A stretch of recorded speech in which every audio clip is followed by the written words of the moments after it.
शीतल निवास र सिंहदरबारको कानुनी लडाईँ, संवैधानिक शक्ति सन्तुलनको नयाँ मोड। कालो party explainer powered by entrancetayari.com। प्रवेश परीक्षायम उत्तीर्ण भव। नेपालको संसदीय इतिहासमा कार्यकारी प्रमुख, प्रधानमन्त्री र राष्ट्रका संरक्षक राष्ट्रपति बीचको सम्बन्ध सधैँ चर्चाको केन्द्रमा रहने गरेको छ। संविधानले राष्ट्रपतिलाई आलङ्कारिक र प्रधानमन्त्रीलाई कार्यकारी अधिकार सुम्पिएको भए तापनि समय समयमा यी दुई संस्थाबीच शक्तिको झिना झापटी देखिने गरेको छ। पछिल्लो पटक प्रधानमन्त्री बालेन्द्र शाह बालेनले सिफारिस गरेको संवैधानिक परिषद सम्बन्धी अध्यादेशलाई लिएर शीतल निवास र सिंहदरबार बीच देखिएको गम्भीर मतभेदले नयाँ संवैधानिक बहस छेडिएको छ।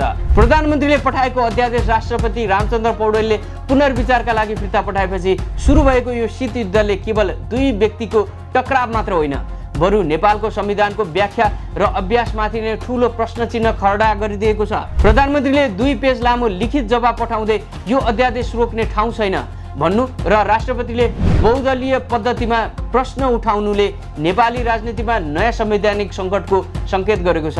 के हो संवैधानिक परिषद अध्यादेश र विवादको चुरो? संवैधानिक परिषद नेपालको राज्य संयन्त्रभित्रको सबैभन्दा शक्तिशाली निकाय मध्येहरूको एक हो। यसले अख्तियार दुरुपयोग अनुसन्धान आयोग, निर्वाचन आयोग, लोकसेवा आयोग, राष्ट्रिय मानव अधिकार आयोग जस्ता महत्त्वपूर्ण संवैधानिक निकायका प्रमुख र पदाधिकारीहरूको नियुक्तिको सिफारिस गर्छ।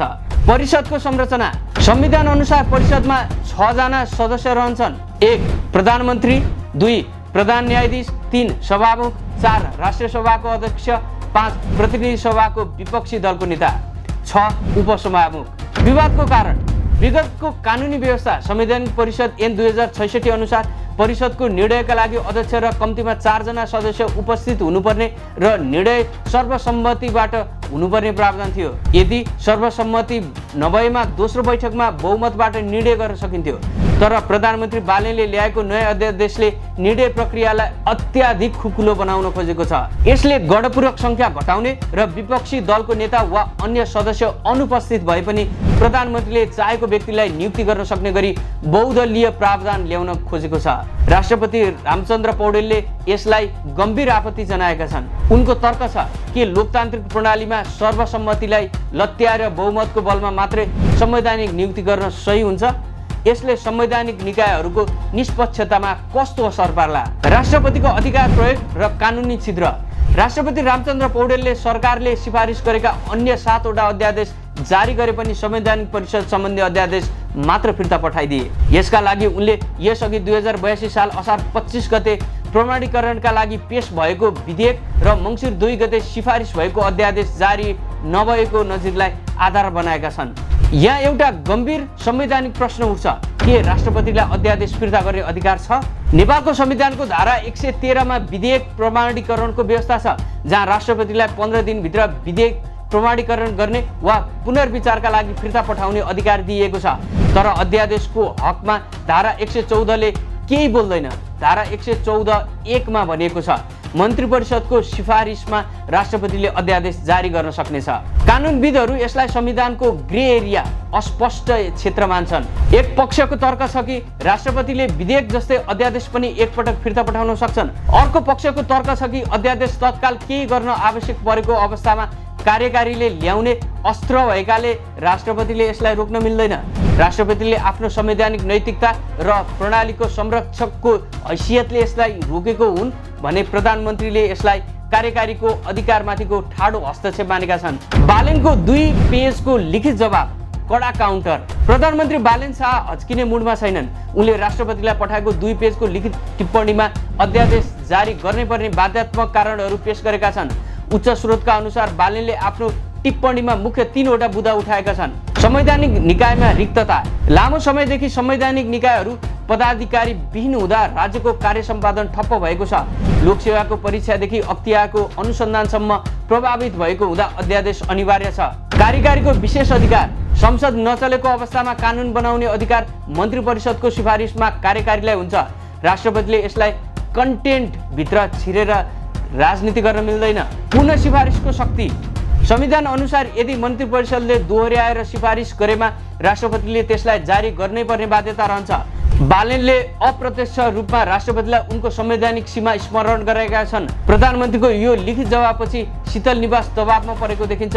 कार्यकारीबाट दोहोर्याएर आएपछि राष्ट्रपतिले होल्ड गर्नु संवैधानिक कर्तव्य र नैतिकता विपरीत हुने निष्कर्षमा राष्ट्रपति कार्यालय पुगेको स्रोतको दाबी छ।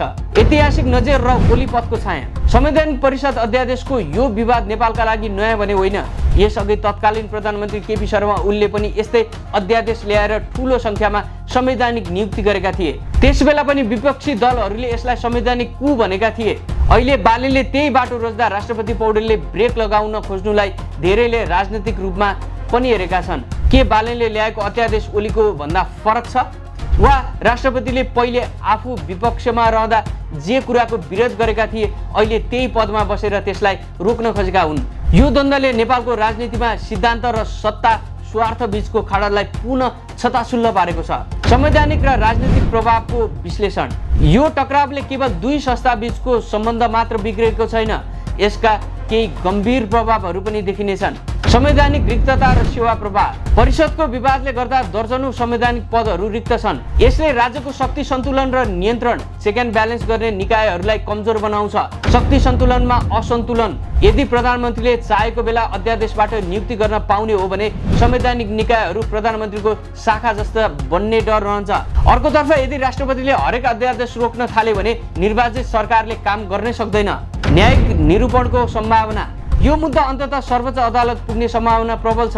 सर्वोच्चले अध्यादेश फिर्ता गर्ने राष्ट्रपतिको अधिकार र संवैधानिक परिषदको गणपूर्वक संख्याबारे अन्तिम व्याख्या गर्नुपर्ने हुन सक्छ। राष्ट्रपतिको नैतिकता कि बाध्यता। राष्ट्रपतिका कानुनी सल्लाहकार बाबुराम कुँवरका अनुसार राष्ट्रपतिको मुख्य चासो लोकतान्त्रिक प्रणालीभित्र बहुदलीय निर्णय प्रक्रियालाई निरन्तरता दिनुपर्ने विषयमा केन्द्रित छ। राष्ट्रपति पक्षको बुझाइ छ कि संवैधानिक परिषदमा निर्णय सर्वसम्मतिबाट हुनुपर्छ र सर्वसम्मति नभएमा मात्र बहुमत अन्तिम आधार बन्नुपर्छ। तर संविधानविदहरू भन्छन् राष्ट्रपतिले एक पटक सुझाव दिनु राम्रो हो, तर कार्यकारीले आफ्नो निर्णयमा अडिग रहँदै पुनः सिफारिस गरेमा राष्ट्रपतिले रबर स्ट्याम्प बन्नै पर्छ। यो संसदीय व्यवस्थापनको एउटा तितो र अनिवार्य सत्य हो। यो संसदीय व्यवस्थाको एउटा तितो र अनिवार्य सत्य हो। यदि राष्ट्रपतिले दोस्रो पटक पनि रोके भने उनीमाथि सक्रिय राष्ट्रपति बनेको र संविधान उल्लङ्घन गरेको आरोप लाग्न सक्छ, जसले महाअभियोगसम्मको बाटो खोल्न सक्छ। अबको बाटो के त? पछिल्लो सूचना अनुसार प्रधानमन्त्रीको लिखित धारणापछि राष्ट्रपति पौडेल अध्यादेश जारी गर्ने निष्कर्षमा पुगेका छन्। राष्ट्रपतिले पुनर्विचारका लागि एकपटक फिर्ता पठाउने हो, फेरि आएपछि रोक्ने ठाउँ छैन भन्ने कानुनविदहरूको रायलाई राष्ट्रपतिले स्वीकार गरेको देखिन्छ।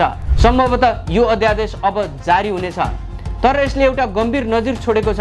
अबका दिनमा कुनै पनि सरकारले संसदलाई छलेर अध्यादेश मार्फत महत्त्वपूर्ण नियुक्ति गर्ने बाटो खुल्नेछ, जसलाई रोक्न राष्ट्रपतिसँग नैतिक दबाव बाहेक अन्य कुनै बलियो संवैधानिक अस्त्र हुने छैन। समग्रमा प्रधानमन्त्री बालेन शाहले परिवर्तन भाषणले होइन निर्णयले आउँछ भन्दै चालेको यो कानुनी कदमले नेपालको राजनीतिमा एउटा ठूलो हलचल पैदा गरिरहेको छ। अध्यादेश मार्फत शासन चलाउने अध्यादेश संस्कृति आफैमा लोकतान्त्रिक मानिँदैन, तर संवैधानिक निकायहरूलाई रिक्त राख्नु झनै घातक हुन्छ। शीतल निवास र सिंहदरबारको यो कानुनी लडाईँले के देखाएको छ भने नेपालको संविधानमा अझै धेरै त्यस्ता पुवालहरू छन् जहाँबाट शक्ति सङ्घर्षको हावा छिर्ने गर्छ। प्रधानमन्त्रीले यसलाई दलगत कब्जाबाट देश निकाल्ने अस्त्रको रूपमा प्रयोग गरेका छन् भने राष्ट्रपतिले लोकतन्त्रको मूल्य जोगाउने ढालको रूपमा। अन्त्यमा यो टकरावले निकास कसरी निस्कन्छ र यसले नेपालको संवैधानिक सर्वोच्चतालाई कुन दिशामा लैजान्छ त्यो आगामी केही दिनको राजनीतिक घटनाक्रमले प्रश्न पार्नेछ। बालेनको अडान र राष्ट्रपतिको सक्रियताको यो महासंग्रामले नेपाली लोकतन्त्रको परिपक्वताको एउटा कठिन परीक्षा लिएको छ।